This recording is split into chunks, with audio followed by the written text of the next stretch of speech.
সঙ্গীতাদি, Bengal news গ্রাফে নমস্কার। নমস্কার, নমস্কার। বিষয়টা হচ্ছে, এর আগেও রাজ্য বিজেপির একাধিক নেতৃত্বের বিরুদ্ধে বিভিন্ন অভিযোগ উঠেছে। সম্প্রতি এই জগন্নাথ চট্টোপাধ্যায়ের বিরুদ্ধে আবারও অভিযোগ উঠেছে যে ২ বছরের মধ্যে তার প্রায় ২ কোটির কাছাকাছি সম্পত্তি কিভাবে হলো। এবং আমরা জানি যে এই নেতৃত্বের উপরে, যে নেতৃত্ব এখন রাজ্য বিজেপিতে চলছে, সেই নেতৃত্বের উপরে নানা রকম অভিযোগ উঠেছে, কামিনী কাঞ্চন থেকে শুরু করে একাধিক। এবং সম্পত্তি এত পরিমাণ, দ্বিগুণ থেকে দ্বিগুণ পরিমাণ খুব কম সময়ে বেড়েছে, এই অভিযোগ উঠছে এই জগন্নাথ চট্টোপাধ্যায়ের বিরুদ্ধে। কি বলবেন? আমি তো শুধু জগন্নাথ চট্টোপাধ্যায়ের বিরুদ্ধে একা অভিযোগ এই করে চলেছি দীর্ঘদিন ধরে। শুধু তাই নয়, তার সাথে তার জগায় মাধায় অর্থাৎ অমিতাভর বিরুদ্ধেও আমি কিন্তু সেম অভিযোগ করে চলেছি। এবং তার সাথে সাথে রাজ্য আরো কিছু নেতা, যাদের নামে তা দীপাঞ্জন গুহ থেকে শুরু করে আরো অনেকে, তার মধ্যে কিছু আরএসএস এর নেতাও আছেন, যারা দীর্ঘদিন ধরে কামিনী কাঞ্চনের সাথে সাথে রাজ্যের বালি, গরু, কয়লা, সমস্ত পাচারের ভাগের টাকা সমান তালে ভাগ করে খাচ্ছেন। এ কথা যখন আমি প্রথম আওয়াজ তুলছিলাম এবং বলছিলাম, এবং বীরভূম থেকে অনিল সিং, তিনিও রাজ্যের একসময় নেতা ছিলেন, তারপর বীরভূম জেলার নেতা, তিনিও দীর্ঘদিন ধরে কেন্দ্রকে জানিয়ে চলেছিলেন, কিন্তু সাধারণ মানুষ কেউ বিশ্বাস করছিলেন না। আজকে যখন তার সমস্ত তথ্য সমেত সামনে চলে এলো এবং আমরা সবাই প্রকাশ করছিলাম, ওপেনলি বলছিলাম, কিন্তু কোনো দিনের জন্য কোনো ডিফামেশনের মামলা তারা আমার বিরুদ্ধে করতে পারছিল না। তার কারণ একটাই, আমি প্রমাণ সমেত তুলে ধরছিলাম কেন্দ্র নেতাদের কাছে। কিন্তু এখন ঘটনা হচ্ছে, কেন্দ্র নেতাদের কাছে তুলে ধরেও কি কোনো লাভ হবে? কোনো লাভ হবে বলে তো আমার মনে হয় না। মানে তাহলে আসলে এটা সেটিং, তাহলে কি সেটিং? পুরোপুরি সেটিং চলছে। তার কারণ এমন ভাবে রিপোর্ট যাচ্ছে কেন্দ্রের নেতাদের কাছে যে শুভেন্দু অধিকারী, আমি ডাইরেক্ট বলছি, এটা আপনি নোট করুন, হুম। শুভেন্দু অধিকারী এসছেন বিজেপিতে শুধুমাত্র টিএমসি কে জেতাবার জন্যই। মানে শুভেন্দু অধিকারীকে ভিলেন বানিয়ে রাখেছেন এই রাজ্য নেতারা, এই জগাই মাধাইরা। তাদের নামে যখন আমরা ব্লেম দিচ্ছি বা তাদের যে সত্য ঘটনাগুলো তুলে ধরছি, সেটাকে আনদেখা করছেন বিজেপির কেন্দ্রীয় নেতারা। উপরন্তু কেন্দ্রীয় নেতাদের কাছে এরা ইনফরমেশন দিচ্ছে যে শুভেন্দু অধিকারী সমস্ত রকম ভাবে চেষ্টা করছে বিজেপিটাকে হারিয়ে দেওয়া এবং তার লোকেদেরকে, গতের লোকেদেরকে বসাবার। এটা সম্পূর্ণ মিথ্যা কথা।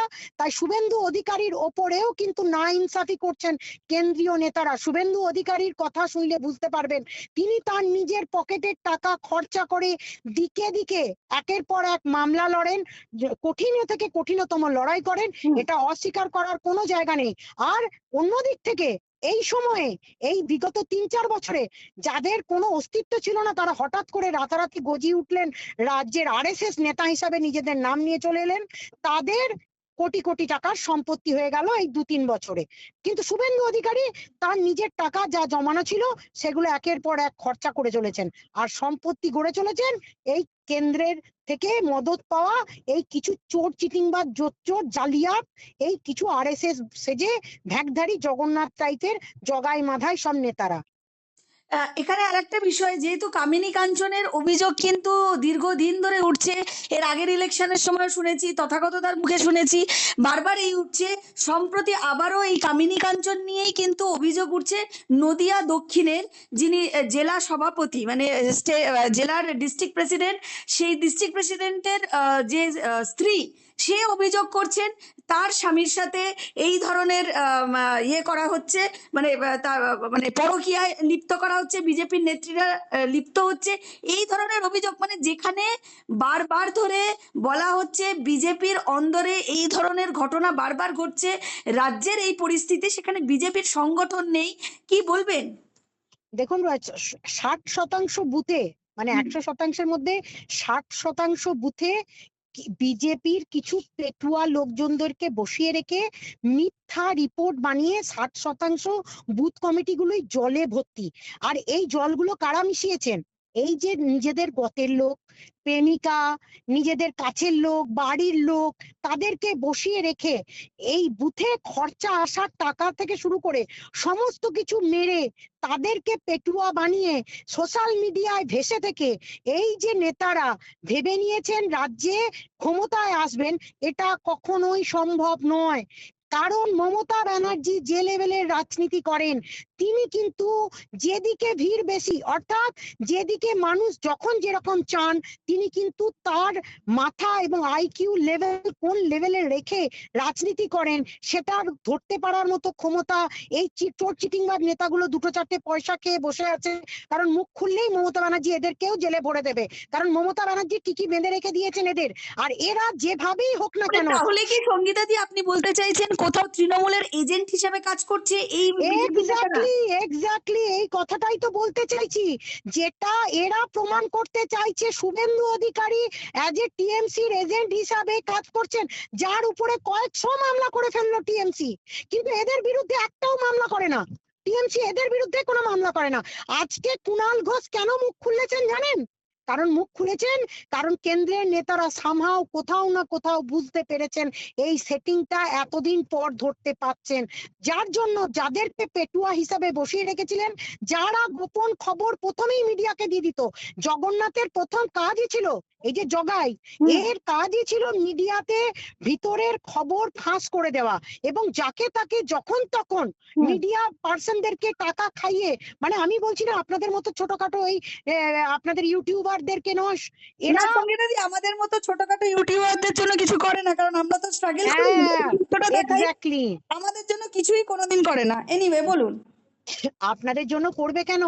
কারণ তার নিজের তো একটা অ্যাড এজেন্সি আছে, তার নাম করেও তো কোটি কোটি টাকা কেন্দ্র থেকে আসা, সেই সমস্ত টাকার ভাগ নিয়ে কাদেরকে দিতে হবে? দিতে হবে সেই সমস্ত বড় এজেন্সি গুলোকে, যাদেরকে দিয়ে একে প্রচারের আলোয় নিয়ে এসো, একে প্রচারের আলোয় তোলো এবং এই মহিলাটিকে সামনে রাখো।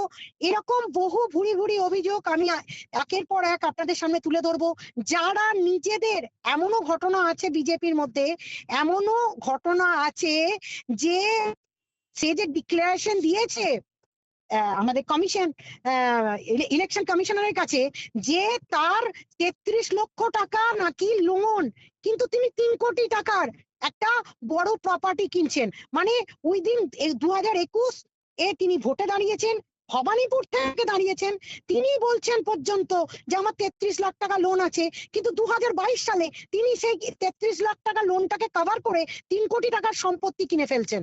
তাহলে এই রকম মিথ্যা প্রচার দিকে দিকে মানুষকে ভুল বুঝিয়ে, আর নিজেরা কামিনী কাঞ্চন থেকে শুরু করে বালি, কয়লা, গরু সমস্তের ভাগ বুঝে নিচ্ছেন এবং নিজেরা বুঝে নিজেদের পেট বাড়াচ্ছেন, সাথে সাথে নিজেদের আত্মীয় স্বজনের সম্পত্তি বাড়াচ্ছেন, এবং এখন সত্যগুলো সামনে প্রকাশ পাচ্ছে। কারণ এবারের ভোটে ঠিক আবার আগের বারেও এই আওয়াজ উঠেছিল, আমি জানি না কতটা কি কাজ হবে, কিন্তু শুভেন্দু বাবুকে যেভাবে এক পেশে বা কোন ঠাসা করে দেবে, করে দিয়ে তাকে টিএমসির এজেন্ট বানাবার চেষ্টা এরা চালিয়ে যাচ্ছে, সেটা আর সফল হবে না। কারণ শুভেন্দু বাবু তখনও বুঝতে পারেননি, আজও বুঝতে পারছেন না, ওনার পিঠ পিছে ওনারই দলের লোকেরা ওনাকে টিএমসির এজেন্ট হিসাবে কেন্দ্রের কাছে রিপ্রেজেন্ট করছেন। আমি বলছি, আমরা সবাই দেখতে পাচ্ছি, পশ্চিমবঙ্গে আপামর জনগণ দেখতে পাচ্ছে, মানুষটা যথেষ্ট লড়াই করছে, কিন্তু তার পাশে সত্যিকারের যে সাপোর্ট দেওয়া দরকার বিজেপির, কেন্দ্রের নেতারাও কোথাও দিচ্ছেন বলে আমার মনে হচ্ছে না। আমরা আর একটা ছোট্ট বিষয় আমি আপনার একটু মতামত নেব।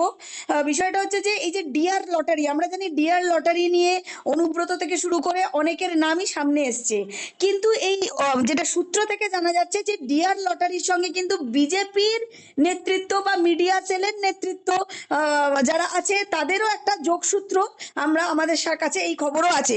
কি বলবেন তাহলে? তাহলে এই ডিয়ার লটারির ভাগও কি তাহলে এই বিজেপিও পায়? ডিয়ার লটারি শুধু নয়, বিজেপির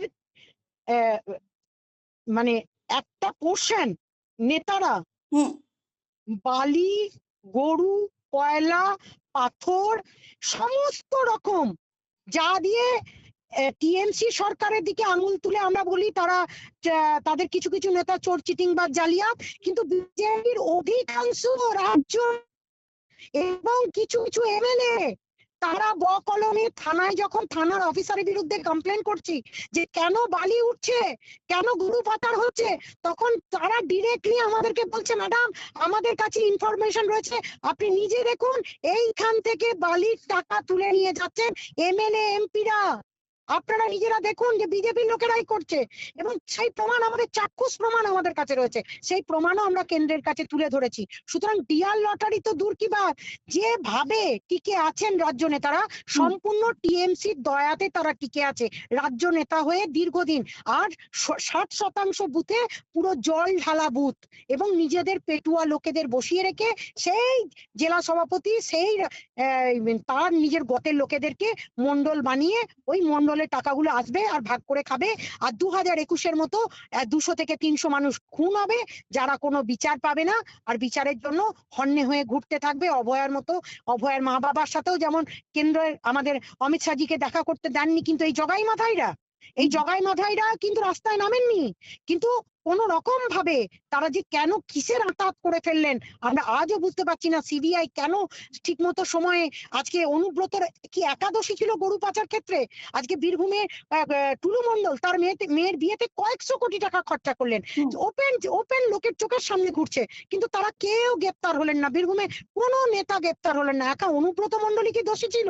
না, কারণ একমাত্র অনুব্রত মণ্ডলের ঘাড়েই বন্দুকটা রেখে দিয়ে বাকি সমস্ত নেতাদের কাছ থেকে তোলাবাজি করে বীরভূমের এই জগাই, যাকে আপনারা জগন্নাথ বলছেন, আমি বলছি জগন্নাথ, টাকা খেয়ে, এবং ধ্রুব সাহা, যারা টাকার পর টাকার পাহাড় বানিয়েছে, ধ্রুব সাহার ডিটেলসও আমরা কেন্দ্রের কাছে পাঠিয়েছি। সেও ক কোটি টাকার সম্পত্তি করেছে, সেটারও ডিটেলস কদিনের মধ্যেও আপনারা পাবেন। কারণ এই বীরভূমের নেতাগুলোই যারা আখেরে টানা টিএমসি কে টাকা যোগান দিয়েছে, তারা বিজেপি কেও টাকার যোগান দিয়েছে। তাই ডিআর লটারি শুধু একা নয়, সমস্ত কিছুতেই এদের ভাগ সমান তালে চলছে।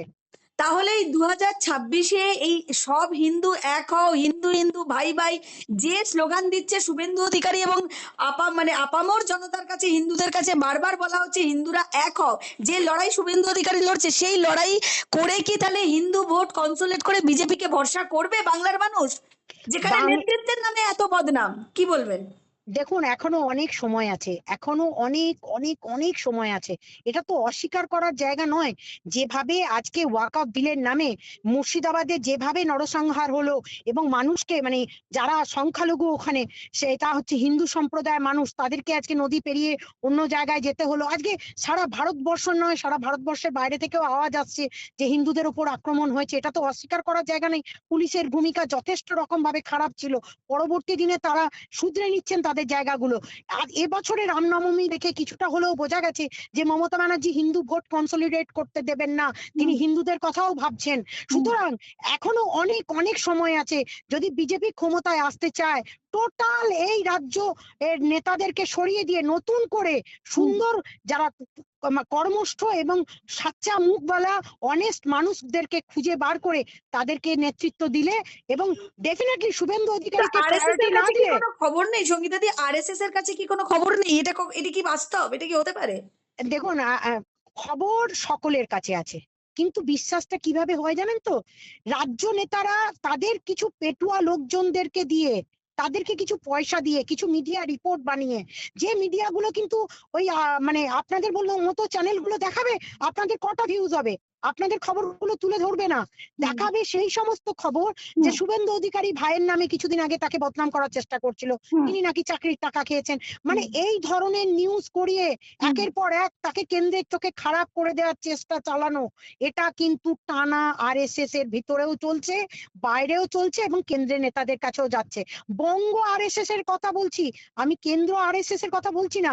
বঙ্গ আরএসএস এরও কিছু নেতা আজকে 60-65 বছর বয়সে তার টাকার পাহাড় হয়েছে বলে তিনি বিয়ে করতে বাধ্য হচ্ছেন। তাদের অনেক কাহিনী দীর্ঘদিন ধরে তুলে ধরেছি।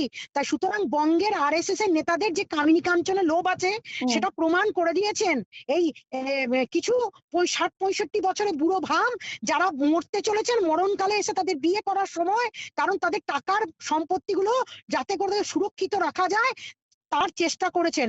তাই বঙ্গ আরএসএস কি কি কাণ্ড কাহিনী করে বেড়ায় তার সমস্ত ইনফরমেশন কেন্দ্রের কাছে গেলেও এই বঙ্গের এই পেটুয়া গোটা কতক দু চারটে ওই অয়েলিং দিয়ে ডাক বুইয়ে তাদেরকেও কিছু কামিনী কাঞ্চনের ভাগ দিয়ে তাদেরকে সন্তুষ্ট করে মিথ্যা রিপোর্ট বানিয়ে শুভেন্দু অধিকারীকে ফেলে দেওয়ার যে চক্রান্ত চলছে তাকে ধিক্কার জানাই। এবং পশ্চিমবঙ্গের মানুষ একদিন না একদিন জাগবে, আর এই চোর চিটিংবাজ নেতাদেরকে আর অন্তত মানুষ ভরসা করবে না। তাতে কেন্দ্র বিজেপির ঘুম ভাঙলো আর না ভাঙলো আমার মতো মানুষদের কিছু যায় আসে না, কারণ আমরা রাজনীতি করে খাই না। যেখানে যে মানুষ বিপদে পড়েছে তার জাতি বর্ণ ধর্ম নির্বিশেষে আমরা মানুষের পাশে আছি। তাতে কে কোন দল করলো আমরা দেখবো না, কিন্তু আসল ঘটনাটা এটাই, আমরা এরা যারা বিজেপি চিটিংবাজ তাদেরও আমাদের মুখোশ খুলতে হবে, এটা আমাদের কাজ। অসংখ্য ধন্যবাদ সঙ্গীতাদি, নমস্কার। ধন্যবাদ, নমস্কার, ভালো